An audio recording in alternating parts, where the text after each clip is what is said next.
அன்னைக்கு காலையில் 6 மணி இருக்கும். கோழி கொக்கு கூ. என் பொண்டாட்டி என்னை செல்ஃபோனில் வைக்காது அன்னைக்கு மதியம் 1 மணிக்கு ஹாஸ்பிட்டலுக்கு போனேன். அப்போ மாமா சொன்னது உன் காரில் என்ன அதை விட்டு இங்கே பாருங்க, எதாக இருந்தாலும் எனக்கு ஆர்டராக சொல்லி தான் பழக்கம். இல்லாட்ட வச்சு புது கொஸ்டின் கேட்டீங்க, அப்புறம் எனக்கு சொல்லதே எஞ்சி போயிடும். என்னடா சொல்ல தெரியுமா அண்ணன், நம்மளுக்கு என்ன வந்துச்சுண்ணே அவனுக்கு தானே வாய் விளக்கம். Okay start. அன்னைக்கு காலையில் 6 மணி இருக்கும். கோழி கொக்குன்னு கூச்சு. என் பொண்டாட்டி தலை நிறைய பூச்சிட்டு என்னை வந்து உசுப்புனா. நான் காஃபியை குடிச்சிட்டு காக்கா போயிட்டு குளிச்சுட்டு இருந்து பார்த்தா மணி 8. அடி டிவி ஆன் பண்ணா எம்ஜிஆர் பாட்டு. என்ன பாட்டுன்னு தெரியுமா?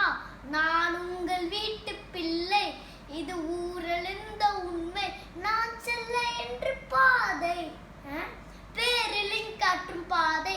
கரெக்டா? மூதற்குவி படம் டிஎம்எஸ் வாய்ஸ் எப்படி